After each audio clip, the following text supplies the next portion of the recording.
గత వారం మనం ఒక విషయాన్ని ధ్యానిస్తూ మిగిలిన భాగాన్ని మనం వచ్చే వారం ధ్యానిద్దాము అని చెప్పడం జరిగింది. గత వారం మనం ధ్యానించినటువంటి భాగము మార్కు సువార్త 5వ అధ్యాయము 21వ వచనం నుంచి 24 వరకు మాత్రమే మనం ధ్యానించడం జరిగింది. ఒక సమాజ మందిరపు అధికారిని గురించినటువంటి పరిస్థితి, ఆయనకున్నటువంటి క్యారెక్టర్, ఆయనకున్నటువంటి తెగింపు, తన కుటుంబం కోసం తను ఆలోచించినటువంటి విధానాన్ని మనం గత వారం ధ్యానించడం జరిగింది. నా కూతురు చావు బతుకుల్లో ఉంది, చావ సిద్ధమై ఉంది, నీ వచ్చి నీ హస్తాన్ని గనక నా కూతురు మీద ఉంచితే, నా చిన్న కుమార్తె మీద ఉంచితే ఆమె స్వస్థపడుతుంది అని బ్రతిమాలుకుంటుండగా యేసుక్రీస్తు వారు, ఆయనతో పాటు ఉన్నటువంటి జనసమూహం, ఆయన శిష్యుల్లో కొంతమంది ఆయన ఇంటికి ప్రయాణమై వెళ్తూ ఉండగా అదే మార్గంలో మరొక వ్యాధితో బాధపడుతున్నటువంటి ఒక స్త్రీ ఆయనకి ఎదురుపడింది. ఆమె పరిస్థితి ఎలా ఉంది? 25వ వచనం నుంచి చూద్దాం. 12 ఏండ్ల నుండి రక్తస్రావ రోగము కలిగిన ఒక స్త్రీ ఉండెను. ఆమె అనేక వైద్యుల చేత ఎన్నో తిప్పలు పడి తనకు కలిగినదంతయు వ్యయము చేసి ఎంత మాత్రమును ప్రయోజనము లేక మరింత సంకటపడెను. ఆమె యేసుని గూర్చి విని, నేను ఆయన వస్త్రములు మాత్రము ముట్టిన బాగుపడుదుననుకొని జనసమూహములో ఆయన వెనుకకు వచ్చి ఆయన వస్త్రము ముట్టెను. వెంటనే ఆమె రక్తధార కట్టెను గనుక తన శరీరంలోని ఆ బాధ నివారణ అయినదని గ్రహించుకునేను. 2 రకాల వ్యక్తుల్ని మనం గత వారం ధ్యానించుకున్న సందర్భంలోనూ, దాని కంటిన్యూషన్గా ధ్యానించుకునబోతున్న ఈ సందర్భంలోనూ మనం చూడగలం. 2 రకాల మనుషులు. ఒక వ్యక్తి ఏమో సమాజంలో గొప్ప పేరు ప్రఖ్యాతలు మర్యాదలు కలిగినటువంటి ఒక వ్యక్తి, అందరూ గౌరవించేటటువంటి ఒక వ్యక్తి, ఆయనే సమాజ మందిరపు అధికారి. ఇంకొక వ్యక్తి ఏమో అసలు సమాజ మందిరంలోకి వెళ్ళడానికి కూడా అనుమతి లేనటువంటి ఒక స్త్రీ, అసలు సమాజ మందిరాన్ని నోచుకునేటువంటి ఒక స్త్రీ మనకు కనపడుతుంది. ఒక వ్యక్తి ఏమో సమాజ మందిరంలో అధికారిగా ఉన్నాడు.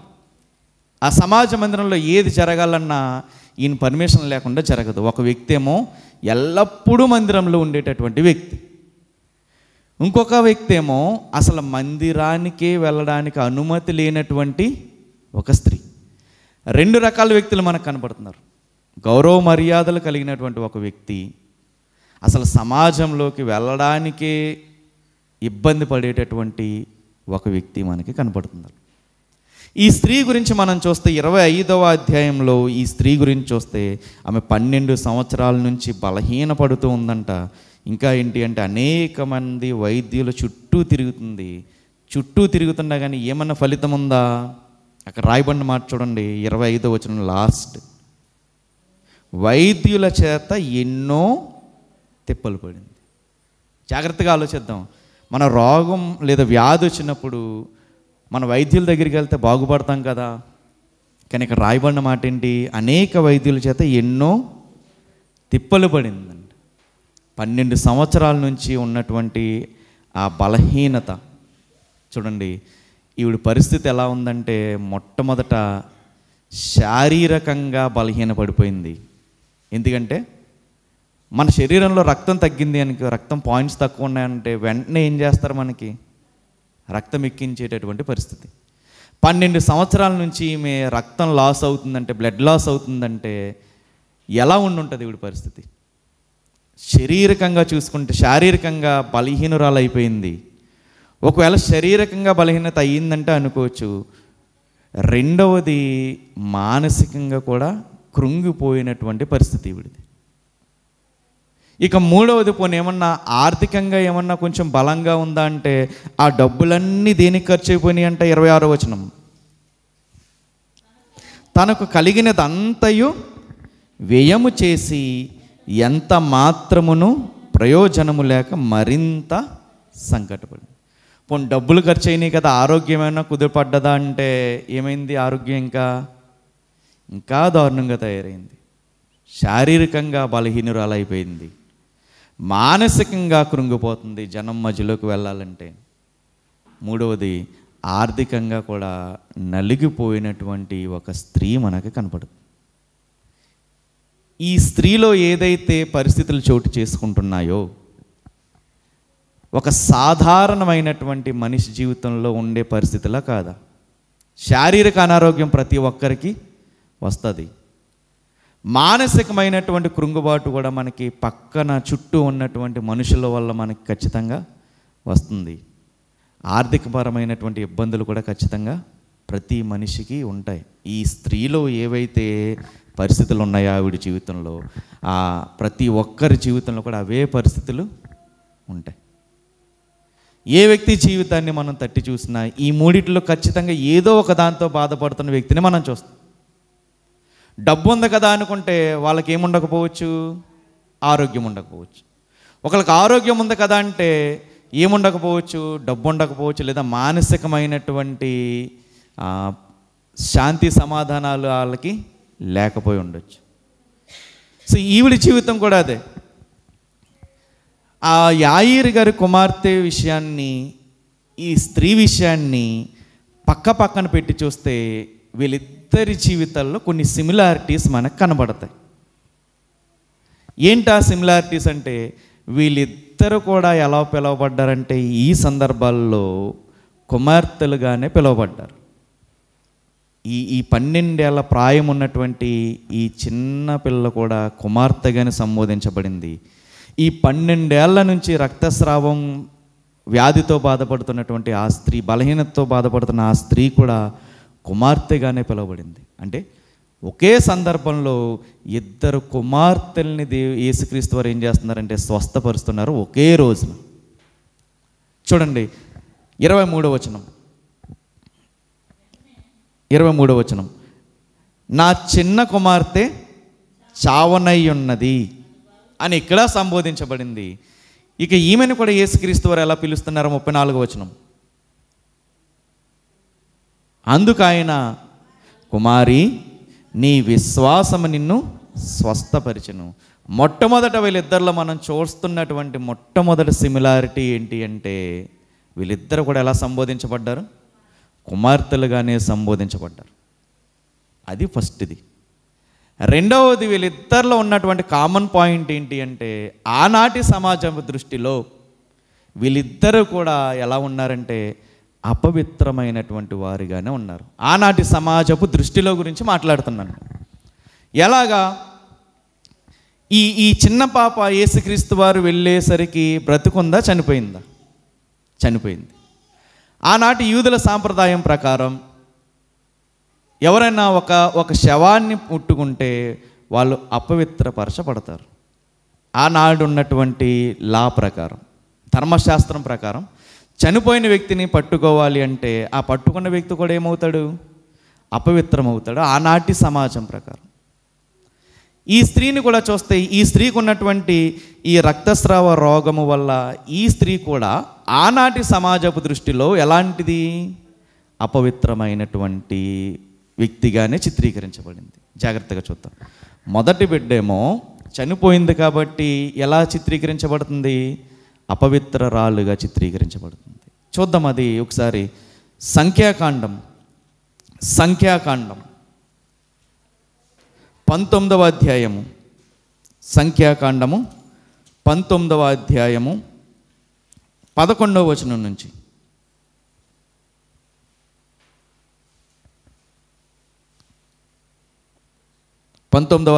సంఖ్యాకాండం 11వ వచనం నుంచి, ఏ నరశవమునైనను ముట్టినవాడు 7 దినములు అపవిత్రుడై ఉండును. అతడు 3వ దినమున ఆ జలముతో పాపశుద్ధి చేసుకుని 7వ దినమున పవిత్రుడగును. ఏమవుతున్నాడు? మొదటి వ్యక్తి మనం చూసుకుంటే ఆ చిన్న బిడ్డ చనిపోయింది కాబట్టి ఇప్పుడు ఆ చిన్న బిడ్డను ఎవరన్నా ముట్టుకుంటే ఏమవుతారు? ఇక్కడ చదువుకున్న వాక్యం ప్రకారం ఏ నరశవమునైనను ముట్టినవాడు 7 దినములు అపవిత్రుడై ఉండును. ఇది మొదటిది మనం చూస్తున్నాము. ఇక రెండవది కూడా చూద్దాం. లేవియకాండము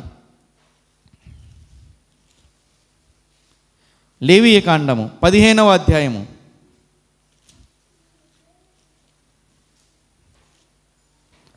19వ వచనం. స్త్రీ దేహమందుండు స్రావము రక్తస్రావమైన ఎడల ఆమె 7 దినములు కడగా ఉండవలెను. ఆమెను ముట్టువారందరూ సాయంకాలము వరకు అపవిత్రులగుదురు. సరిపోద్దాం. ఇప్పుడు జాగ్రత్తగా మనం పరిశీలిస్తే ఆనాటి యూదుల సాంప్రదాయం ప్రకారం వీళ్ళిద్దరు ఎలాంటి వారు? ఇప్పుడు ఇద్దరూ కూడా అపవిత్రులైనటువంటి వారే ఆనాటి సమాజపు దృష్టిలో. ఇప్పుడు వాళ్ళని ఎవరన్నా ముట్టుకుంటే వాళ్ళు కూడా అపవిత్రమైపోతారు. చూడండి, ఇందాక నేను ఈవిడ గురించి చెప్తున్నప్పుడు మానసికంగా కృంగిపోయిందని ఎందుకు చెప్పానంటే, ఆనాడు ఉన్నటువంటి సాంప్రదాయం ప్రకారం ఈమె ఎక్కడికన్నా వెళ్ళి ఏదన్నా పట్టుకుంటే ఆ పట్టుకున్నది ఏమవుద్ది? అపవిత్రమైపోతుంది. లేదా ఏదైనా సమాజంలోకి జనాల మధ్యలోకి వెళ్ళిందంటే ఈవిడ్ని ఎవరన్నా పట్టుకుంటే ఆవిడేమవుతారు? అపవిత్రమైపోతారు. అంటే ఆనాడు ఆవిడకున్నటువంటి పరిస్థితి ఏంటి అంటే, కనీసం ఒకవేళ ఫ్యామిలీ గనక ఉంటే ఆవిడ ఏది వండినా అపవిత్రమే. ఒక రకంగా చూస్తే ఇంట్లో వాళ్ళు ఆవిడని ఎలా చూసుంటారు? ఒక మూల కూర్చోబెట్టి ఉంటారా? అసలు నువ్వు ఏది పట్టుకోకు, దేన్ని ముట్టుకోకు, అటు ఇటు తిరగొద్దు, నువ్వు ఒక మూల కూర్చునుండు అన్నటువంటి ఆ పరిస్థితుల్లో నుంచి ధైర్యం చేసి ఇప్పుడు ఎక్కడికి వస్తుందంటే యేసుక్రీస్తు వారి దగ్గరకు వస్తుంది. వీళ్ళిద్దరి మధ్యలో ఉన్నటువంటి కామన్ పాయింట్స్ ఏంటి అంటే, ఇద్దరు కుమార్తెలుగానే పిలువబడ్డారు. రెండవది, ఈమె అపవిత్రురాలు చనిపోయి ఆమె రోగంతో ఉంది కాబట్టి ఆవిడ కూడా అపవిత్రురాలే ఆనాటి సమాజపు దృష్టిలో. ఇంకొక పాయింట్ ఏంటి అంటే, ఈ చిన్న పాపకు వయసు ఎంత? 12 సంవత్సరాలు. ఈ స్త్రీ కూడా ఎన్ని సంవత్సరాల నుంచి బాధపడుతుంది? 12 సంవత్సరాల నుంచి బాధపడుతుంది. ఇద్దరు కుమార్తెలుగా సంబోధించబడ్డారు, ఇద్దరు అపవిత్రురాళ్ళుగానే ఎంచబడ్డారు. ఇద్దరికి ఉన్నటువంటి కామన్ పాయింట్ 12 సంవత్సరాలు. ఇక ఆఖరిదిగా వీళ్ళిద్దరూ ఎలా స్వస్థపడ్డారు అంటే, పట్టుకోవడం ద్వారా స్వస్థపడ్డారు, అంటే ముట్టుకోవడం ద్వారా స్వస్థపడ్డారు. ఎలా స్వస్థపడింది వీడి? చూడండి, 28వ వచనం చూద్దాం. ఆమె యేసును గూర్చి విని, నేను ఆయన వస్త్రములు మాత్రము ముట్టిన బాగుపడుదని అనుకుని జనసమూహములో ఆయన వెనుకకు వచ్చి ఆయన వస్త్రము ఏమనుంది అక్కడ? ముట్టెను అనుంది. అప్పుడు స్వస్థత వచ్చింది. ఎలా వచ్చింది స్వస్థత? ఆయన వస్త్రాన్ని ముట్టుకోగానే, అంటే తాకితే స్వస్థత వచ్చింది. అంటే తాకడం ద్వారా స్వస్థపడినటువంటి వ్యక్తిగా మనం ఇక్కడ ఈ స్త్రీని మనం చూడగలము. ఇక ఈ కుమార్తె, ఈ చిన్న కుమార్తె కూడా ఎలా స్వస్థపడిందో చూడండి. 41వ వచనం. ఆ చిన్నదాన్ని ఏం చేశారంట? చెయ్యి పట్టి తలీతా కూమి అని ఆమెతో చెప్పాను. ఆ మాటకు చిన్నదాన లెమ్మని నీతో చెప్పుచున్నానని అర్థం. ఎలా స్వస్థపడ్డారు వీళ్ళు?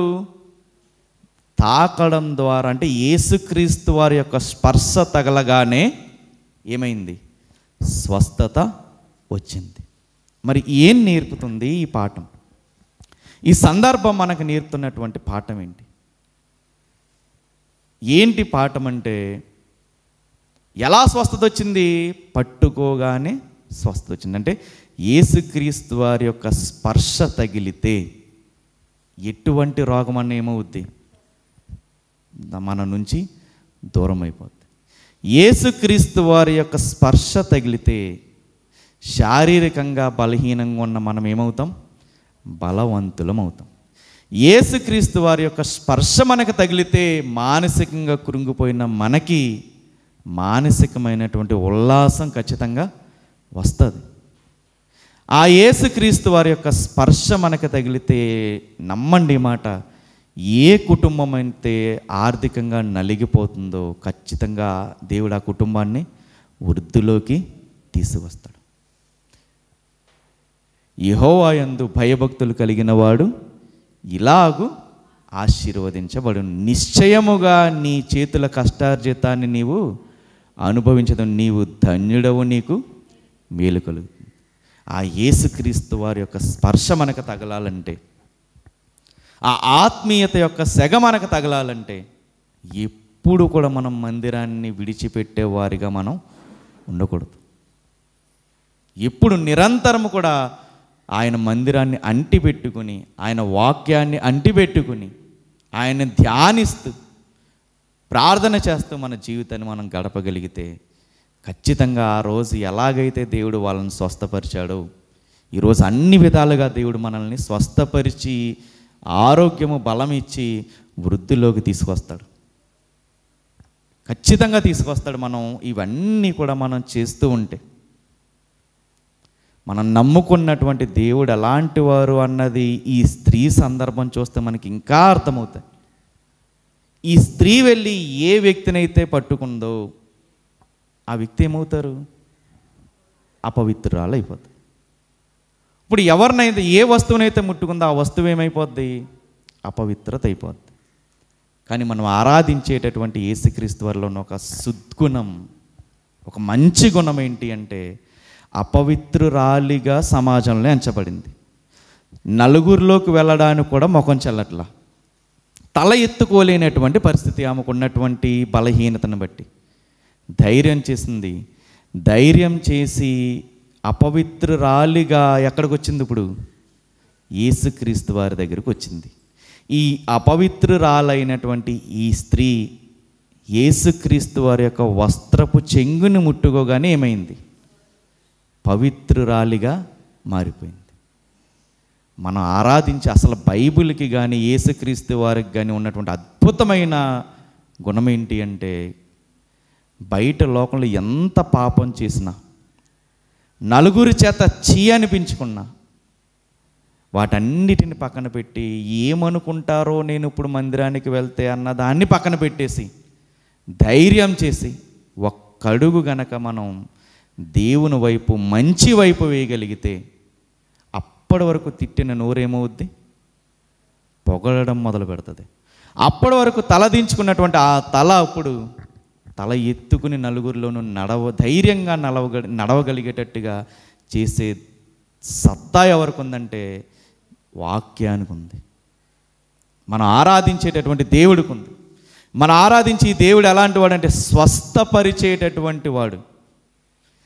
ఏ పాపం మనం చేసినా ఆయన దగ్గరికి వచ్చి ఒప్పుకొని కన్నీళ్ళు విడవాలే కానీ ఏం చేస్తాడు? హక్కున చేర్చుకుంటాడు. సమాజంలో 12 సంవత్సరాల నుంచి తిరుగుతుంది, వైద్యుల చేత ఎన్నో తిప్పలు పడ్డది, నానాటికి ఆరోగ్యం బలహీనపడిపోతుంది. అయినా ఏమాత్రం ఆలోచించకుండా యేసుక్రీస్తు వారి దగ్గరికి వచ్చింది, ముట్టుకుంది, స్వస్థపరచబడ్డది. దేవుడు అనేవాడు ఎలా ఉండాలంటే, ఎవరో పట్టుకుంటే అపవిత్రమైపోయేవాడు దేవుడు కాదు.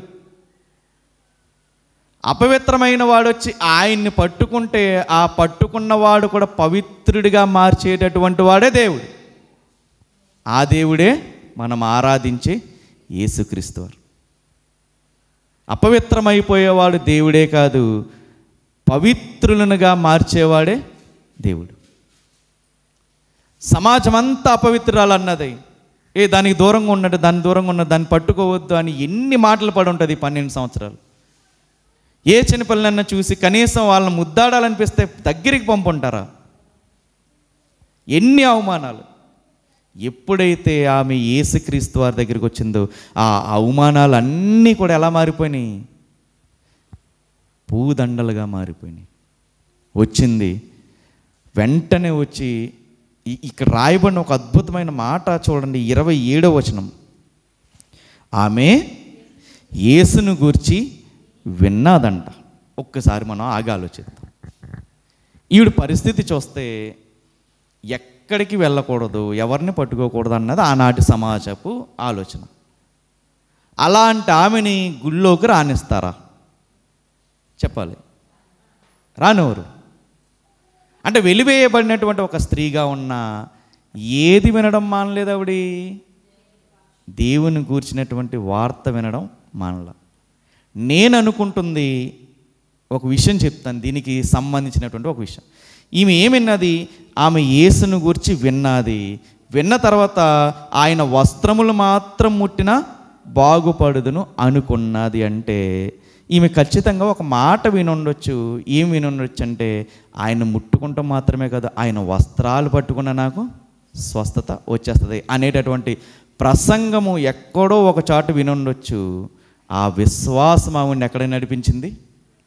యేసుక్రీస్తు వారి వైపు నడిపించింది. బహుశా దీనికి సంబంధించినటువంటి ఒక వచనం ఉంది. మలాకీ గ్రంథము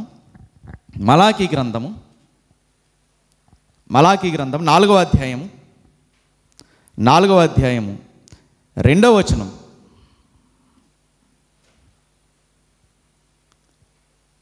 మలాకీ గ్రంథము 4వ అధ్యాయము 2వ వచనం. అయితే నా నామమందు భయభక్తులు గలవారగు మీకు నీతి సూర్యుడు ఉదయించును, అతని రెక్కలు ఆరోగ్యము కలగచేయును గనుక మీరు బయలుదేరి కొవ్విన దూడలు గంతులు వేయినట్లు గంతులు వేయుదురు. ఏం రాయబడి ఉంది? మీకు నీతి సూర్యుడు ఉదయిస్తాడు, నా యందు భయభక్తులు గలవారగునట్లు మీకు నీతి సూర్యుడు ఉదయిస్తాడు. అక్కడ రాయబడిన ఒక మాట, అతని రెక్కలు ఏమిస్తాయంట? ఆరోగ్యము ఇస్తాయంట. ఏం ఆరోగ్యం ఇస్తాయి? రెక్కలు ఆరోగ్యం ఇస్తాయి. జాగ్రత్తగా వినండి. ఇక్కడ రెక్కలు అని రాయబడిన చోట హిబ్రూ బైబిల్లో ఈ రెక్కలు అని ఉన్న చోట ఏమని ఉంటుంది అంటే కనాఫ్ అని రాయబడి ఉంటుంది. కనాఫ్. హిబ్రూ బైబిల్లో ఈ రెక్కలు అని ఉన్న చోట కనాఫ్ అని రాయబడి ఉంటుంది. దాన్ని తర్జుమా చేసినప్పుడు కొన్ని చోట్ల ఈ కనాఫ్ అనే పదాన్ని రెక్కలుగాను వాడడం జరిగింది, ఇంకొకటి వస్త్రపు చెంగుగా కూడా వాడడం జరిగింది. బహుశా ఈవిడి ఆయన గురించి విన్నటువంటి వర్తమానంలో బహుశా వినుండొచ్చు. ఆనాడు ఉన్నటువంటి ఎవరో ఒకరు ఈ ప్రసంగం చేసి ఉండొచ్చు. ఇదిగో ఆయన వస్త్రాలు కూడా మనం ముట్టుకుంటే ఏమవుతాం? మనం స్వస్థపరచబడతాం. మనం వెళ్ళి ఆయన్ని మనం నీతిగా ఉండి ఆయన్ని ఆశ్రయించాలే కానీ ఆయన వస్త్రాలు కూడా మనకేమిస్తాయి? స్వస్థతని ఇస్తాయి అని విన్నటువంటి ఆ వర్తమానం ఆవిడ్ని బలపడుచుండొచ్చు. అందుకే ఇక్కడ రాయబడినమాట, ఆమె యేసును గూర్చి విని ఆయన వస్త్రములు మాత్రము ముట్టినా బాగుపడుదును అనుకుని జనసమూహములు ఆయన వెనుకకు వచ్చి ఆయన వస్త్రము ముట్టింది. ఏవి ఆమెను ఆపలేదు. నన్ను ఏమనుకుంటారో, నేను వెళ్ళకూడదు కదా, ఇవి ఏమీ ఆలోచించలేదు. వెళ్ళింది, ఆయన ముట్టుకుంది. వెంటనే ఏమైంది? ఆమె రక్తధార కట్టబడిపోయింది, ఆగిపోయింది. ఆమె చేసినటువంటి ఆ ధైర్యం, ఆమె చూపినటువంటి ఆ తెగింపు, ఏదో అనుకుంటారు కదా, నేను వెళ్తే ఏదో అనుకుంటారు కదా అని ఆగిపోలేదు ఆవిడ. విన్నది, ఎప్పుడెప్పుడు అవకాశం వస్తుందా ఖచ్చితంగా వెళ్ళి ఆయన్ని కలుసుకుందాం అనుకుంది. ఎంతమంది జనమున్న ఆ జనసమూహం ఆమెని ఆపలేదు. ఆ విశ్వాసం ఉంది ఆ జనసమూహం ఆమెకి చాలా చిన్నగా కనపడ్డది. విశ్వాసం ఉండాలి కానీ మన ఎదురుగుండా ఎంత పెద్ద బండరాయి ఉన్నా కానీ దాన్ని తీసుకుని నీటిలో పాడేయాలన్నా కానీ జరుగుద్దని యేసుక్రీస్తు వారు చెప్పారు. ఈ కొండని తీసి నీటిలో పడవేయమన్నా మీరు విశ్వాసం ఉంటే ఖచ్చితంగా జరుగుతుంది అని అన్నారు. ఈ విశ్వాసమే ఈవిని ఏం చేసింది? స్వస్థపరిచింది. ఎవ్వరు ఆపలేకపోయారు. విశ్వాసం గనక మనం ఉంటే, విశ్వాసంతో మనం ఉంటే ఎన్నడూ కలవరపడం, ఎన్నడూ సిగ్గుపరచబడం. యెషయా గ్రంథంలో ఒక అద్భుతమైన మాట రాయబడినది. యెషయా గ్రంథము 28వ అధ్యాయము 16వ వచనం. యెషయా గ్రంథం 28వ అధ్యాయం 16వ వచనం. ప్రభువగు యెహోవా ఎలాగూ సెలవిచ్చుచున్నాడు, సియోనులో పునాదిగా రాతిని వేసిన వాడను నేనే, అది పరిశోధింపబడిన రాయి, అమూల్యమైన తలరాయి, బహుస్థిరమైన పునాది అయిన మూలరాయి అయి ఉన్నది. విశ్వసించువాడు కలవరపడడు. విశ్వాసం ఉంటే మనకి కలవరం అనేది ఉండదు. ఇదే మాటను పౌలు గారు ఇంకొక విధంగా చెప్పారు. అది కూడా చూద్దాము. రోమీయులకు రాసిన పత్రిక 9వ అధ్యాయము 33వ వచనం. రోమీయులకు రాసిన పత్రిక 9వ అధ్యాయము 33వ వచనం. ఇదిగో నేను అడ్డురాతిని అడ్డుబండను సీయోనులో స్థాపించుచున్నాను, ఆయన యందు విశ్వాసముంచువాడు సిగ్గుపరచబడడు. ఇవి నిజంగా విశ్వసించే వెళ్ళిందా, విశ్వసించకుండా వెళ్ళిందా? ఖచ్చితంగా నా వ్యాధికి, నా రోగానికి, నా బాధకి స్వస్థత ఎక్కడ దొరుకుతుంది అనుకుంది? యేసుక్రీస్తు వారి దగ్గరే దొరుకుతుంది అనుకుంది. విశ్వాసంతో ముందుకు వెళ్ళింది. సిగ్గుపడిందా? సిగ్గుపడినవలా? కలవరపడిందా? కలవరపడినవలేదు. అక్కడ అంత అద్భుతం జరిగింది. అద్భుతం జరిగిన తర్వాత యేసుక్రీస్తు వారు అడుగుతున్నారు. 30 వచనం నుంచి చూద్దాం. వెంటనే యేసు, మార్కు సువార్త 5వ అధ్యాయం 30 వచనం నుంచి, వెంటనే యేసు తనలో నుండి ప్రభావం బయలు వెళ్ళెనని తనలో తాను గ్రహించి జనసమూహము వైపు తిరిగి నా వస్త్రములు ముట్టినదెవరని అడుగగా, ఆయన శిష్యులు, జనసమూహం నీ మీద పడుచుండుట చూచున్నావే, నన్ను ముట్టినదెవడని అడుగుచున్నావా అనిరి. ఆ కార్యము చేసిన ఆమెను కనుగొనవలెనని ఆయన చుట్టూ చూసెను. అప్పుడు ఆ స్త్రీ తనకు జరిగినది ఎరిగి భయపడి వణుకుచూ వచ్చి ఆయన ఎదుట సాగిలపడి తన సంగతి అంతయు ఆయనతో చెప్పాను. ఈమె బాధపడుతున్నది ఎవరికి చెప్పుకోలేనటువంటి ఒక రోగంతో బాధపడుతుంది. కానీ యేసుక్రీస్తు వారు ఈమెను ఏం చేస్తున్నారు? వచ్చి మొత్తం తనకు జరిగిందంతా బయట పెట్టిస్తున్నారు. ఎందుకు అలా జరుగుతుంది? ఆమె పరిస్థితి చూడండి. యేసుక్రీస్తు వారు కనుగొనగానే 33, అప్పుడు ఆ స్త్రీ తనకు జరిగినది ఎరిగి భయపడి వణుకుచూ వచ్చిందంట. ఏమైందంట? అప్పుడు ఆయన ఏమంటున్నారు? ఇప్పుడు ఆయన ఎదుట సాగిలపడింది, తనకు జరిగిన తన సంగతి అంతయో అతనితో చెప్పింది. ఎందుకు ఒకవేళ యేసుక్రీస్తు వారు ఈ పని చేసి ఉండొచ్చు అంటే, అప్పటి వరకు ఆవిడ పరిస్థితి ఏంటి? ఈమె ఎక్కడికి వచ్చినా కానీ ఆవిడ చుట్టూ ఎవరు కూడా ఉండకూడదు అన్నటువంటి, ఒకవేళ ఆ దృష్టితో ఆ సమాజంలో ఎవరన్నా ఉంటే ఇప్పుడు వాళ్ళందరికీ ఏం క్లారిటీ వస్తుంది? ఈమె ఇదివరకులాగా రోగంతో లేదు, ఈమెకి స్వస్థత వచ్చింది అని కలవరం లేకుండా తల ఎత్తుకుని తిరగడానికి యేసుక్రీస్తు వారు ఏం చేశారంటే, ఆమెను పిలిచి ఆమె సాక్ష్యాన్ని అందరికీ తెలిసేటట్టు చేశాడు. ఈరోజు మన జీవితంలో కూడా, మన కుటుంబంలో కూడా ఏ కార్యం చేసినా దేవుడు స్వస్థత ఇచ్చాడా, దాన్ని చెప్పడానికి సిగ్గుపడదు. దేవుడు ఒక ఉన్నతమైనటువంటి కార్యం చేశాడా, అసలు ఏమాత్రం సంకోచించకుండా, సిగ్గుపడకుండా ఏం చేయాలి? ఆయన గురించి చాటి చెప్పాలి. 12 ఏళ్ల నుంచి ఎప్పుడా అని ఎదురు చూస్తున్నటువంటి స్వస్థత రాగానే ఆమె ఏమాత్రము ఆలోచించకుండా వచ్చి అందరి ముందు తన సాక్ష్యాన్ని చెప్తుంది.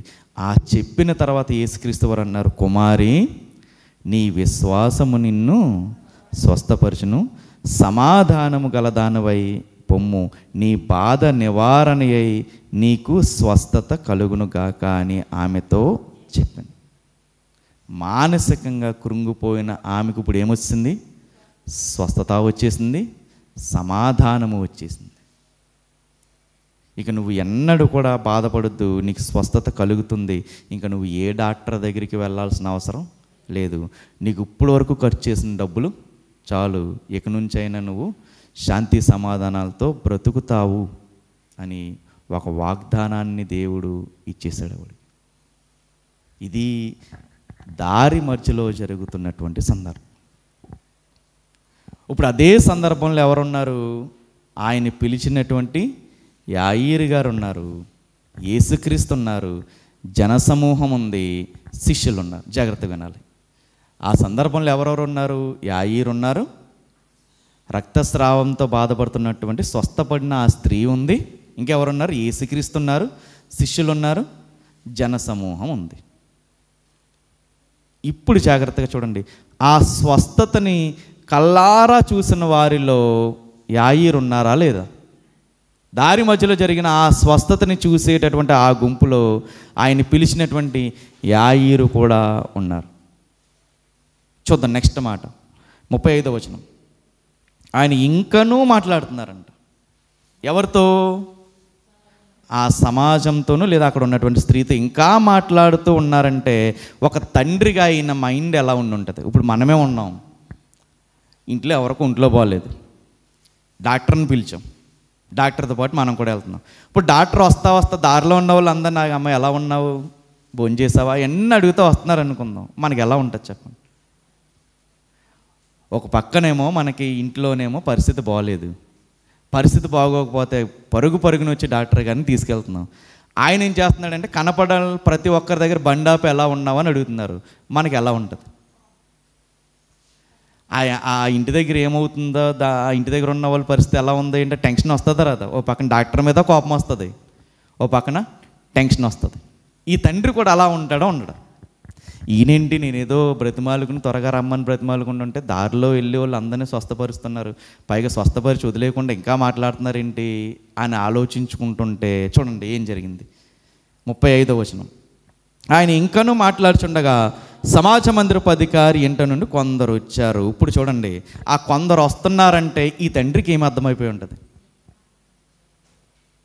ఇంతవరకు రానటువంటి వీళ్ళిద్దరూ ఇప్పుడు వస్తున్నారంటే ఖచ్చితంగా దూరం నుండి వాళ్ళని చూసినప్పుడు ఏమై ఉంటుంది? ఈయన మైండ్ ఏమై ఉంటుంది? ఖచ్చితంగా ఏదైతే నేను వినకూడదు అనుకున్నానో అదే వినాల్సిన పరిస్థితి వచ్చేసింది. ఒక్క 5 నిమిషాలు ఒకవేళ ముందు వచ్చి ఉంటే ఈ వార్త వినాల్సిన అవసరం రాదు కదా అని అనుకుని ఉంటాడు. అనుకోడు, ఖచ్చితంగా అనుకో. తండ్రి ఏదైతే వినకూడదని ఆతృతతో యేసుక్రీస్తు దగ్గరికి వచ్చారో ఇప్పుడు అదే వార్తను తీసుకుంటూ వస్తున్నారు ఆయన దగ్గర ఉన్నటువంటి కొంతమంది.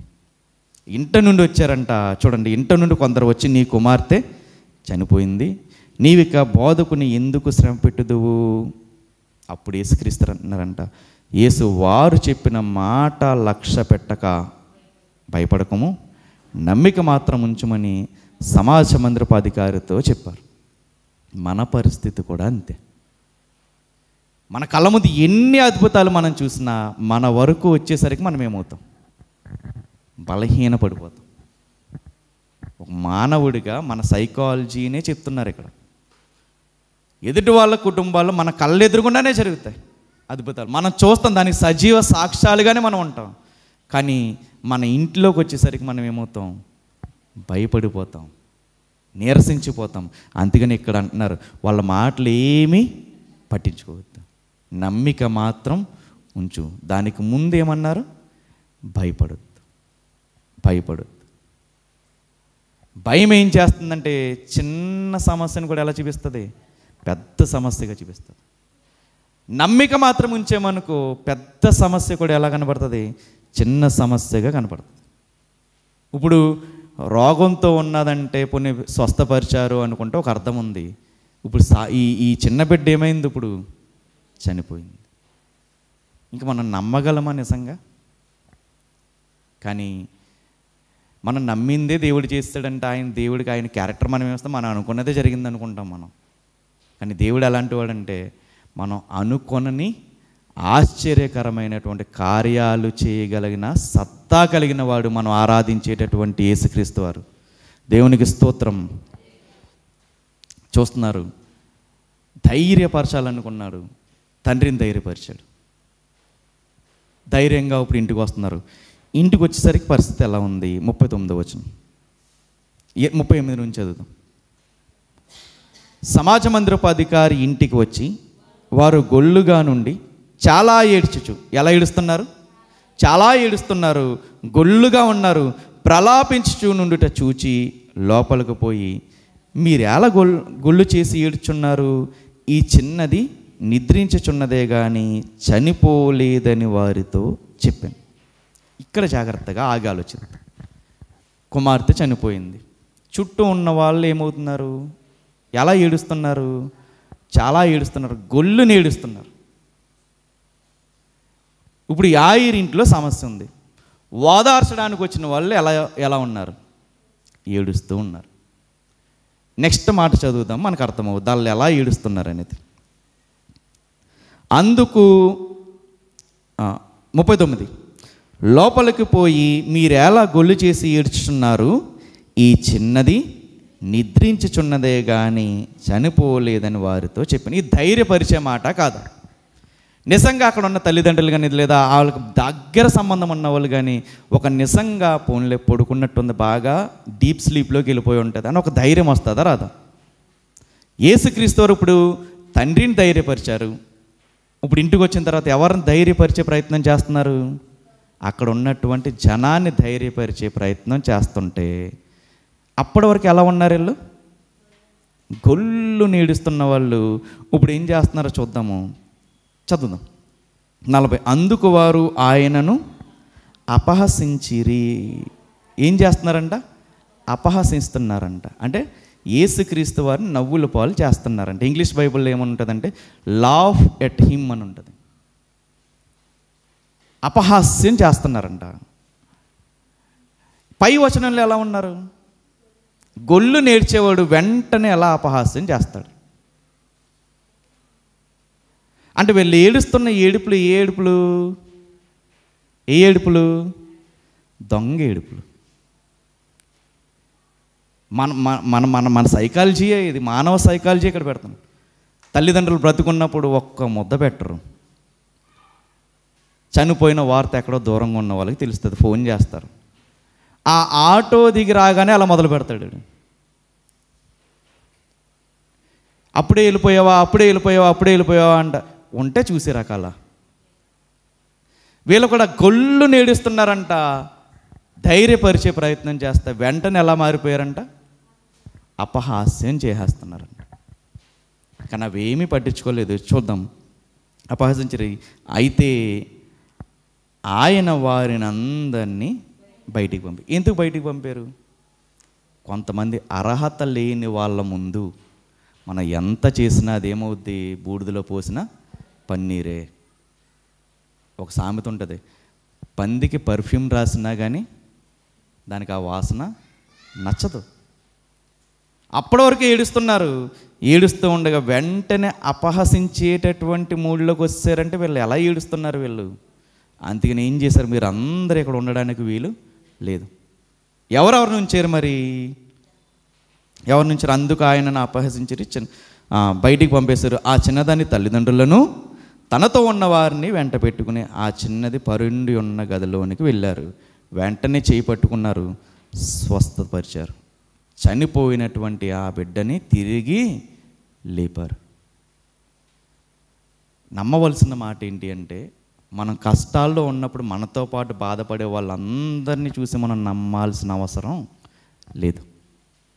వాడు ఎందుకు ఏడుస్తున్నాడో, నిజంగా ఏడుస్తున్నాడో లేదా వచ్చి యాక్ట్ చేస్తున్నాడో మనం గుర్తించకపోవచ్చు, కానీ ఎవరు చూస్తారు? దేవుడికి తెలుసు. అలాగని చెప్పి మనం వాళ్ళని ఒక్క మాట అనడానికి కూడా వీల్లేదు. అది కూడా వాళ్ళది బైబిల్ మనకి. ఒకవేళ వాళ్ళు నిజంగా ఆడవట్లేదు, మనల్ని చూసి సంతోషించడానికి వచ్చి వాళ్ళని కూడా అనడానికి వీలు లేదు. తల్లిదండ్రులు బయటికి వెళ్ళిపోమన్నారా? యేసుక్రీస్తు బయటికి వెళ్ళమన్నారా? యేసుక్రీస్తు వాళ్ళందరినీ బయటికి గెంటేశారంట. ఛాన్స్ ఎవరు తీసుకున్నారు? దేవుడికి వదిలేశారు వారు. మనం కూడా ఎవరికి వదిలేయాలి? దేవుడికి వదిలేయాలి. మనం తీసుకోకూడదు. నిజంగా తల్లిదండ్రులు మీరు వెళ్ళిపోండి అన్నారు. ఈయనేమంటారని మీరిద్దరు కూడా వెళ్ళిపోండి అని అంటారు. దేవుడికి వదిలిపెట్టేసరికి మీరు ఉండండి, మీరు వెళ్ళిపోండి. ఎప్పుడు కూడా ఏది మనం చేతిలోకి తీసుకోవడానికి వీలు లేదు.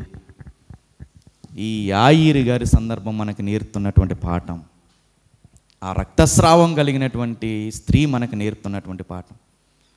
ఈరోజు మన కుటుంబంలో కలిగినటువంటి కొన్ని పరిస్థితులను బట్టి అసలు నలుగురిలోకి వెళ్ళడానికి తలెత్తుకోలేనటువంటి పరిస్థితుల్లో ఒకవేళ ఉంటాయి, ఇదిగో ఎవ్వరి గురించి ఆలోచించకుండా ధైర్యంగా ఆయన దగ్గరికి గనక వస్తే తలదించుకున్న దానిగా వచ్చింది ఎవరు? రక్తస్రావం కలిగినటువంటి స్త్రీ. నలుగురిలోని నిలబెట్టి మాట్లాడిస్తున్నారు అంటే ఇప్పుడు అందరూ ఈవిని చూస్తారా చూడరా? అంటే నలుగురిలోనూ మాట్లాడే స్థితికి దేవుడు పెట్టాడు. తలెత్తుకోలేనటువంటి స్థితిలో నుంచి నలుగురిలోనూ కూడా ధైర్యంగా నిలబడి మాట్లాడగలిగే స్థితిలోకి దేవుడు పెట్టాడు అంటే కేవలం ఆవిడ చూపినటువంటి తెగింపు, విశ్వాసం. ఆ విశ్వాసం ఆమెని సిగ్గుపడనివ్వలేదు, కలవరపడనివ్వలేదు. ఈరోజు నిజంగా అటువంటి విశ్వాసమే మనకుంటే ఆయన మందిరంలో మనకేముంది? స్వస్థత, సమాధానము. ఆయన యొద్ద మాత్రమే మనకు స్వస్థత ఉంది. స్వస్థత కోసం ఎవరిని మనం ఆశ్రయించవలసిన అవసరం లేదు. దేవుడిచ్చినటువంటి జ్ఞానంతో వైద్యం చేసే వైద్యుల్ని చక్కని వైద్యం అందించాలని మనం ప్రార్థన చేయాలి. కానీ వాళ్ళు కూడా ఆఖరికి అనేది ఏంటి? మేము చేయాల్సిన ప్రయత్నం మేము చేసాము, ఇంకంతా దేవుడి మీద. కాకపోతే ఈ దేవుడు మనకి ఎప్పుడు ఎదురవుతాడంటే మనం అనుకున్నవి జరగనప్పుడే మనం ఏం చేస్తాము? దేవుణ్ణి గట్టిగా పట్టుకుని ఉంటాం. అనుకున్నవి జరిగినా పట్టుకోవాలి, జరగకపోయినా పట్టుకోవాలి.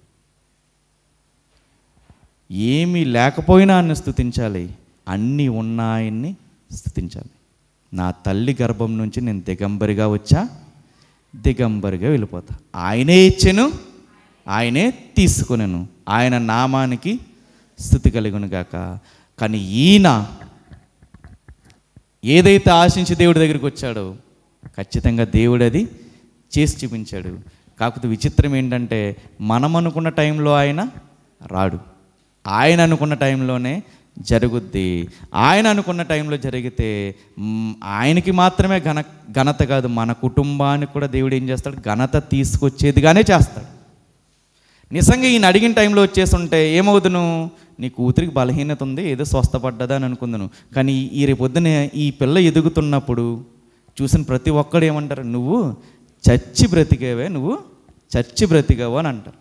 అంత సాక్ష్యం ఎలా వచ్చిందంటే దేవుడు చేసిన ఆలస్యం బట్టి వచ్చింది. ఈరోజు మన జీవితంలో కూడా ఏదైనా జరగాలని మనం వేచి చూస్తుంటే ఒకవేళ ఆలస్యం అయితే కలవరపడవలసిన అవసరం లేదు. విశ్వాసం ఉంచేవాడు కలవరపడడు, సిగ్గుపడడు. తండ్రి సిగ్గుపడలా, ఆ స్త్రీ కూడా సిగ్గుపడలా, తల ఎత్తుకునేటట్టుగా దేవుడు చేశాడు.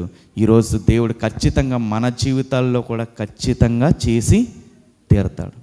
దేవుడి కొద్ది మాటలు మన వెనుకల్లో ఫలింపచేయునుగాక. ఆమేన్.